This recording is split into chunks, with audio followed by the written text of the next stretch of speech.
자, 안녕하세요. 반갑습니다. 순식간 열의 그대에게 이정열입니다. 자, 대한전선 브리핑을 드리도록 할 테고, 구독과 좋아요 시청하시기 전에 한 번씩 꼭 좀 부탁드리고, 제가 무료방, 우리 공부방, 실투방도 같이 운영을 좀 해드리고 있습니다. 자, 클래시스도 제 안내를 드렸고, 미코 30% 넘었고, 자, 여기도 미코 32%, 그리고 클래시스, 이게 클래시스인가요? 클래시스도 계속 연속해서 아직까지도 오늘까지도 상승했고, 이거 BHI가 당시 11월 4일에 안내를 좀 드렸습니다. 이 매수가 아래로 안내를 드렸는데, 그리고 이 날 당시는 11월 10일이었기 때문에 7,900원, 34% 정도 올라갔죠. BHI 같은 경우에서는 저도 이제 방송에서도 안내를 좀 드렸는데, 지금 오늘 기준으로 이제 만 원대까지 주가가 좀 올라갔기 때문에 거의 뭐 9,500원까지 올라갔죠. 거의 뭐 70% 가까이 올라갔던 그런 상황입니다. 종목들도 안내를 좀 드리고 있고, 뭐 미래나노텍 62%, 유심 80, 한전기술, 도화엔지니어링, 이게 사실 제가 지금 이제 접속을 들어오셔도 과거 내역들은 다 보입니다. 과거 내역들은 다 보여요. 그래서 제가 뭐 거짓말 해도 뭐 거짓말 할 필요가 없습니다. 검증이 되는 거기 때문에. 뭐 그건 그렇고, 대한전선 이전에 제가 이 1800원 부근들 뚫어줘야 된다, 버텨줘야 될 가격, 돌파를 해줘야 되는 가격, 설명을 좀 드리긴 했는데, 뚫어는 줬어요. 뚫어는 줬는데 차익실현 매물들이 너무 나왔어. 저는 오늘 사실 주가가 강세 흐름들을 보여준 다음에 조금 떨어지는 모습을 보였잖아요. 약간 비중을 좀 축소시켰을 것 같습니다. 비중 현금을 어느 정도 좀 확보를 했었을 것 같다. 2,000원 부근들 저항 부근이기 때문에. 자, 이 수급을 보니까 외국인이나 기관은 다 팔았는데 개인만 홀로 순매수를 했습니다. 아니 근데 슈팅을 나왔을 때 매수를 하는 것들은 왜죠?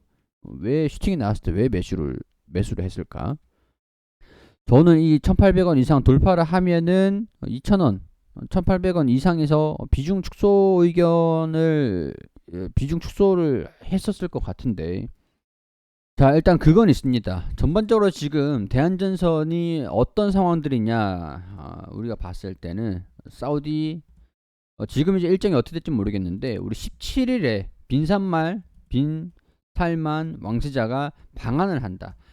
이전에 한 차례 방한이 취소됐 다음에 다시 이제 재일정이 잡혀서 방한을 하는 것 같아요. 자, 그럼 여기에서 네옴시티에 대한 것들도 있고, 네옴시티가 신재생 에너지 자급 자족을 하면서 하는 그런 도시다 보니까 우리 전력 케이블 쪽으로 중요하게 필요할 거고, 약간 이런 네옴시티가 또 이제 그만큼 공사가 좀 많이 진행이 되고, 전력은 어느든지 다 필요하니까 무조건 전력 케이블에 대한 수주, 대한전선으로 들어올 것이다 기대를 하고 있는 상황들인데, 방한을 한다라고 하니까 17일 전후로 재료가 소멸이 될 수가 있겠죠. 네옴시티 이슈들은 계속 나올 겁니다. 근데 방한을 한다라고 하면 기대감들이 전에 이미 반영이 좀 된 것들이 있잖아요. 그렇기 때문에 후에는 차익 실현, 이 17일 전후로 갔다가 네옴시티 관련 종목들은 변곡점이 있을 수 있으니까 주의하실 필요는 있어요. 지금 오늘 14일이니까 14, 15, 16 전후로 강도가 약해질 수 있습니다. 강하게 올라가고 슈팅이 나오면은 차익 실현 기회로 삼으시고, 나중에 주가가 올라갔다가 조정을 받으면은 그때 이제 네온시티에 대한 기대감들, 또 수주를 받았다, 옥석 가리기가 좀 진행될 가능성들이 높아요. 수주를 받은 기업들 위주로. 전력 케이블, 이 전력이다라고 하면은 우리 대한전선 같은 경우가 사우디하고 우리 대한전선이 대한 사우디 뭐 케이블 솔루션 뭐 이런 조인트 벤처가 있잖아요. 사우디 쪽으로 중동 쪽에 전력 케이블을 공급을 하는, 이게 이제 고압 전력 케이블이잖아요. 초고압이죠. 그러니까 여기에서 수혜를 좀 받을 것이다라고 기대를 하면서 네옴시티 관련 종목으로 좀 묶여 있는 상황들입니다. 묶여 있는 상황들. 자, 이런 상황에서 구리 가격들이 쭉 떨어지고 있다가 반등이 탁 나와버려요. 이 기점이, 변곡점이 중국이 이제 제로 코로나에서 벗어날 것이다. 정책을 바꿀 것이다. 이제 코로나 관련 정책을 완화시킬 것이다. 그러면 이제 자연스럽게 공장도 가동이 될 거고 경기에 대한 부응책도 나와줄 거고 경기가 정상화되면은 구리에 대한 수요가 증가될 것이다. 경기가 침체로 좀 반영되고 있다가 수요가 줄어들 것이다. 중국에서 최대 소비잖아요. 줄어들고 있다가 이제 제로 코로나 정책으로 좀 선회되고 있다. 정책이 선회되고 있다라는 이제 소비가 좀 증가될 거다라는 부분들이 구리 가격으로 좀 반영이 되면서 구리 가격들이 상승을 최근 했었습니다. 뭐 이거는 좀 말씀을 드리면서 주가 상승 흐름들을 좀 보여주긴 했으니까 자 이렇게 보시면 될 것 같고요. 자 이게 구리 선물이죠. 자 이전에 우리 3월, 5월, 6월, 7월 달부터 주가 구리 가격이 반등이 살짝 났다가 또 지금은 추세를 살짝 밀집되고 있었죠. 추세가 이런 식으로 밀집되고 있다가 이 추세를 지금 돌파하는 자 여기 이 추세를 돌파하는 중국에서의 호재가 나와주면서 뚫어주는 모습을 보였습니다. 일단 추세는 상승 추세로 유지되고 있기 때문에 자 그럼 우리 3분기 실적은 무난하겠지만은 4분기 실적에 대한 실적에 대한 기대감들이 좀 있는 상황들이 되겠죠. 자 이때가 11월 4일부터입니다. 자 그럼 11월 4일부터 1일, 2일, 3일, 3일부터 주가가 계속 상승 흐름들을 좀 보여주고 있다. 추세가 이렇다라고 하면은 저는 조정을 받고 다시 반등이 나오는지 이런 것들을 우리가 좀 체크를 할 필요는 있다라고 봐요. 체크를 하고 넘어갈 필요는 있다. 다만 이제 3분기 실적이 어떻게 되냐. 잠정 실적은 나오진 않았지만 분기 보고서가 나왔어요. 근데 저 이제 제 구독자라고 하시면은 분기 보고서를 보면서 실적을 가늠하실 수도 있는 역량이 좀 있으실 건데 친절한 정렬이는 직접 알려드리겠습니다. 자, 일단 우리 쉽게 설명을 좀 간단하게 해놓지는 않았더라고요. 자, 내용들을 보면은 우리 직전 3분기 있죠. 직전 3분기 67기죠. 이거는 작년 겁니다. 작년 거. 그리고 이번 3분기는 올해 거죠. 올해 거. 직전 3분기하고 올해 3분기 이걸 좀 비교를 해 놓으면은 확인이 되는 것들인데 우리 매출액 볼게요. 매출액이 작년 때보다 굉장히 좀 증가된 매출액을 기록을 했습니다. 자, 보면은 작년에 4773이죠. 4773억 원. 자, 올해는 5687억 원이 됩니다. 자, 매출이 2분기보다는 좀 줄어들었죠. 영향이 좀 있었던 것 같아요.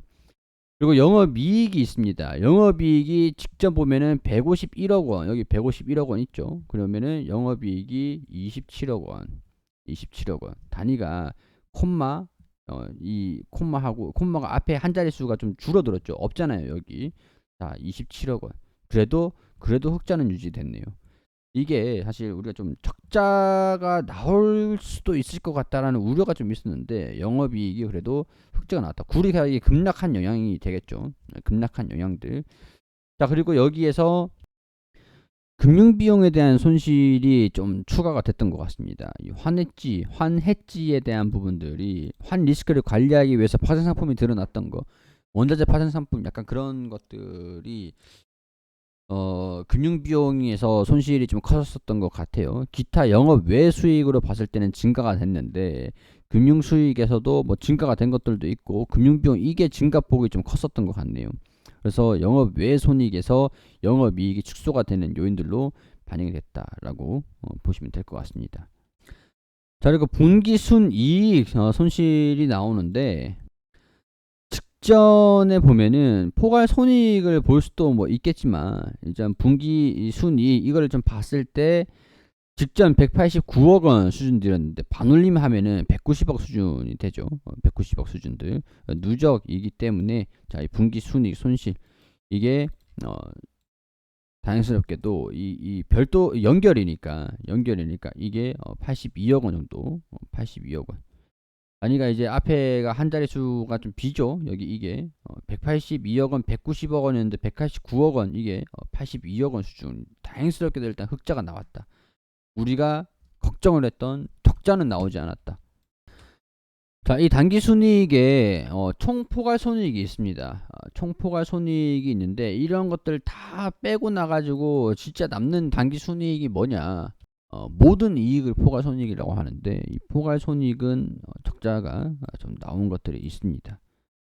자, 그러나 일단 회계상으로는 흑자로 표시가 좀 될 거기 때문에 이런 것들은 우리가 눈 감고 모른 척 하는 게 낫겠죠. 자, 그렇게 되면 영업이익을 작년 전년 대비 직전 분기 대비 체크를 좀 할 수 있겠는데, 이거를 확인을 하면 지난 3분기 대비해서 매출은 증가가 됐습니다. 매출은 증가가 됐죠. 지난 3분기 작년도.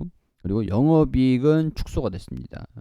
이번에 구리 가격이라든가 환율에 대한 영향이 좀 컸었고, 단기순이익에 대한 부분들, 단기순이익이 그래도 적자가 좀 났었는데 이번에 좀 흑자로 좀 전환이 됐고 직전 2분기 대비해서 3분기 수준들은 매출이 줄어들었습니다. 그리고 영업이익도 줄어들었어요. 적자는 흑자로 전환이 됐습니다. 그래도 일단 적자가 안 난 게 어디겠어요. 적자가 안 난 게 약간 에스컬레이션 조항들, 중요한 거는 이제 좀 미래죠. 이 우려감들은 이 3분기 실적에 대한 우려감들은 그동안 주가에 좀 반영이 되고 있었던 상황들이었고 이제 4분기에 대한 기대감들이 좀 반영이 될 필요는 있을 것 같은데, 최근에 구리 가격이 또 상승을 하면서 4분기에 대한 기대감들이 주가에 반영이 좀 되고 있는 상태고, 이슈적인 부분들은 봤을 때 원전, 그리고 네옴시티, 그리고 구리 가격, 이런 삼박자가 지금 주가에 반영이 좀 되고 있는 상태이기 때문에 우리가 조심하는 것들은, 테마적으로 미리 선 반영이 됐던 것들은 17일 전후로 해서 차익 시장 흐름들이 나와줄 수도 있다라는 것들, 우리가 염두를 해놓고 보실 필요는 있을 것 같습니다.